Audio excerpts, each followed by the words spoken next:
Bienvenue, enfants de la crypte, pour ce nouvel épisode des Contes de la nuit. Aujourd'hui, je vais vous faire découvrir un superbe conteur. Pas un nouveau, non. Il revient. Il s'appelle Daqueras.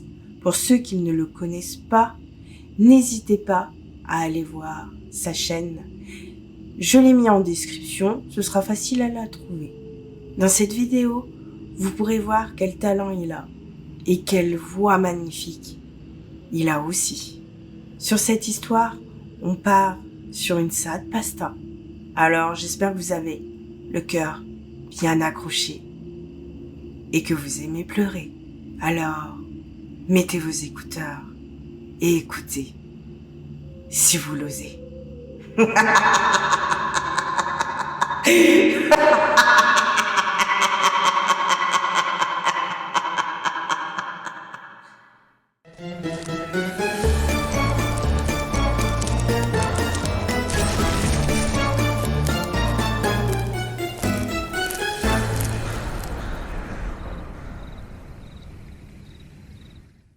Je me nomme Paul. Je suis prêtre et j'aimerais vous raconter une histoire qui m'est arrivée. C'est vrai, beaucoup ne croient plus en l'au-delà ou même en Dieu. Mais ce qui s'est passé ce jour-là m'a réconforté sur le fait d'avoir choisi cette vocation. Étant prêtre, je fais bien sûr beaucoup de confessionnal. Un jour, une femme est venue se confesser. Je l'ai reconnue à sa voix si féminine. Bonjour, puis-je me confesser et surtout vous raconter mon histoire sans jugement, mon père? Je lui ai donc répondu. Bien sûr, ma fille, je suis là pour ça. Allez-y, confessez-vous. J'ai bien sûr écouté attentivement son histoire. Voici ce qu'elle m'a dit. Il y a bien longtemps, mon père, j'ai rencontré un homme que j'aimais plus que ma propre vie. J'aurais pu faire n'importe quoi pour lui. À cette époque, je vivais encore chez mes parents. Quand il partait, ça me détruisait le cœur. Mes parents étaient durement de grands croyants. Je ne pouvais pas partir de la maison si je n'étais pas mariée. N'en pouvant plus de cette situation, il m'a demandé en mariage au bout de seulement 6 mois de relation. L'aimant plus que tout, j'ai bien sûr dit oui. Mais voilà, après le mariage, malheureusement pour moi, il a complètement changé d'attitude. Lui que j'aimais plus que tout, lui si gentil, n'était plus vraiment le même. J'avais le droit à des rabaissements incessants de sa part. Ce que je faisais n'était jamais assez bien pour lui. Mais vous savez, mon père, j'ai toujours essayé de m'améliorer pour être une épouse modèle. Parce que je l'aimais, parce que c'était l'homme de ma vie. Je faisais tout ce qu'il me demandait, car c'est comme cela que marche un mariage. Il faut bien savoir faire des concessions. Et même si j'avais des reproches du genre « Tu n'as pas fait ceci assez bien » ou « Occupe-toi mieux de la maison », je savais que c'était pour mon bien, qu'il me disait ça, car comme il me le disait si bien, j'étais extraordinaire. Donc, je pouvais tellement m'améliorer. Ce n'était pas de sa faute, mais de la mienne. J'ai tellement de défauts, mon père, si vous savez. Je pleurais tellement, et lui devait subir mes pleurs incessants. Il était quand même fort et courageux de supporter tout ça. Enfin, c'est ce que je me disais. Je ne sais pas si je le pense encore, mais peut-être qu'il avait raison. Une part de moi le pense encore. Il y a eu ce jour aussi où vraiment, par inadvertance, je suis tombée sur des échanges sur sa tablette. Je l'utilisais beaucoup et il le savait très bien. Je ne fouillais pas, je vous le jure, mon père. Donc j'allume cette tablette et je vois une discussion qu'il avait eue avec une femme, moi qui lui faisais confiance. Je tombe de haut. Mon monde s'est écroulé en une fraction de seconde. Dû à ça, je l'ai appelé. Je lui ai dit que je voulais partir. Mais quand il est rentré, il s'est excusé et m'a dit qu'il voulait un enfant de moi. Je me suis dit que c'était seulement un moment d'égarement et qu'il ne le ferait plus. Puis il le savait. Mon rêve était d'être maman. Alors c'est vrai, je lui ai pardonné. Et quand enfin je suis tombée enceinte, cela a empiré. Il a commencé à être de plus en plus virulent avec moi. Comme si je faisais vraiment tout mal, comme si j'étais un vrai boulet qui n'arrivait plus à faire quoi que ce soit. Peut-être que c'était les hormones de grossesse qui me jouaient des tours, comme il le disait si bien. Mais j'étais tellement triste. Il ne me touchait plus non plus. que ce soit dans le lit conjugal ou dans la vie de tous les jours. Je n'avais plus le droit à des bisous, des câlins et des je t'aime. Je ne le méritais certainement plus. Oui, cela a été certainement ça. Il y a eu aussi ce moment, quand j'ai su que j'étais enceinte. J'ai vu qu'il n'était pas plus heureux que ça. Mais j'ai pensé qu'il cachait seulement ses émotions. Il y a beaucoup d'hommes qui le font. Pendant la grossesse, j'ai appris que je portais des jumeaux. Et pour mon plus grand malheur, j'ai perdu un de ces jumeaux. À ce moment-là, j'ai été désemparée. Lui était plutôt soulagé de ne pas avoir des jumeaux, mais juste un seul enfant. Vous savez, mon père, que ce soit très tôt ou très tard dans une grossesse, de perdre l'enfant, cela fait toujours aussi mal. Car dès que l'on sait que ce petit bout grandit en nous, dans notre fort intérieur, on devient tout de suite maman. J'ai aussi fait beaucoup de tensions pendant cette grossesse.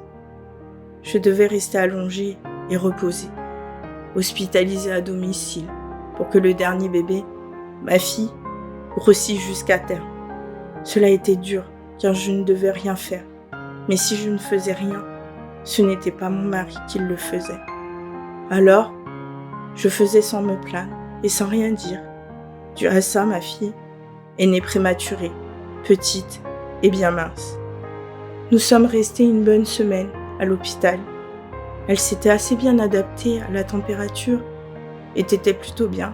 Alors les médecins ont décidé de nous laisser sortir, ma fille et moi. De retour à la maison, c'était difficile de s'adapter. Je pense que quand on est des nouveaux parents, c'est toujours comme ça de toute façon. Les débuts sont toujours difficiles.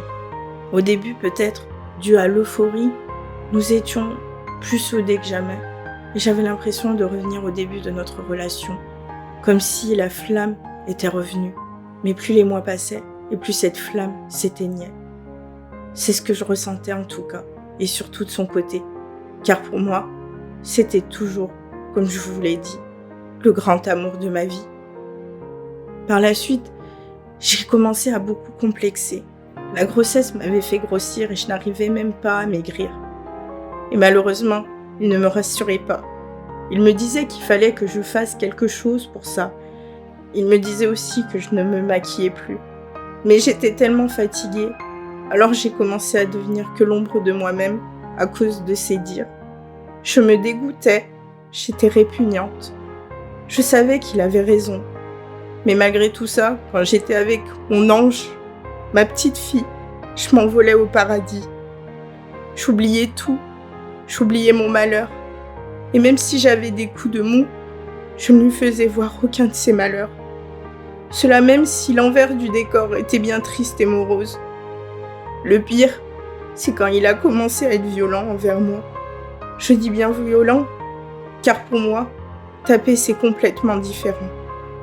Il était plutôt du genre à seulement me pousser violemment contre un mur ou me serrer très fort quand il était énervé. Mais ça me faisait terriblement peur malgré tout. Je ne pouvais le dire à personne, mon père. De toute façon, même si j'en aurais parlé, qui m'aurait cru? Tout le monde le trouvait tellement parfait. Je pense que si j'aurais dit à mes proches que j'étais malheureuse, ils ne m'auraient certainement pas cru et plutôt traité de folle. Oui, personne ne m'aurait cru, parce que quand mes proches étaient là, il était si gentil avec moi, si adorable. C'était juste le plus merveilleux des hommes. J'aurais tellement aimé qu'une fois rentré à la maison, cela dure. Je savais au fond de moi qu'il était comme cela avec moi à cause de moi. C'était justement moi le problème, et non lui. Vous savez, mon père, dû à tout ce qui me tourmentait, peut-être, encore une fois, que c'est seulement moi qui pensais ça, mais j'ai fait du mal à ma fille et à mon entourage. Je suis partie. Mais pourquoi êtes-vous parti? Je ne supportais plus tout ça. Mais vous savez, j'aime encore tellement ma fille. Ça restera toujours mon ange à moi, celle qui réchauffe mon cœur dans mes malheurs. Et si je viens vous raconter mon histoire et vous voir maintenant, c'est pour que vous lui donniez cette lettre que je lui ai écrite à ses 2 ans, le jour où je n'ai plus pu être là pour elle. Aujourd'hui, elle a 6 ans. Il y a aussi un collier dedans qui était le mien et qui compte énormément pour moi. Et l'adresse et bien sûr écrite dessus. Vous voulez bien, s'il vous plaît, mon père.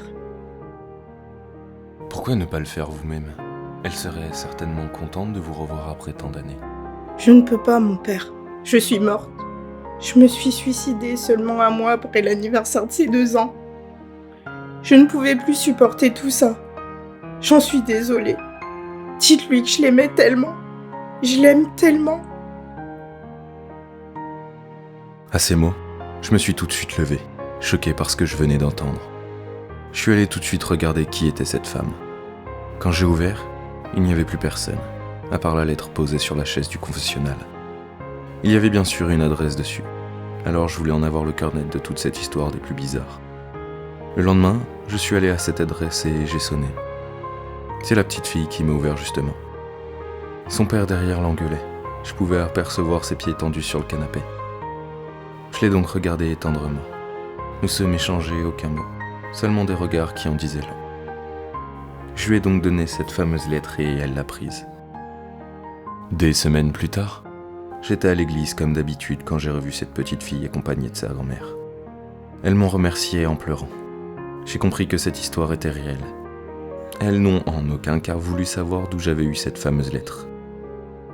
Elles étaient toutes deux très heureuses.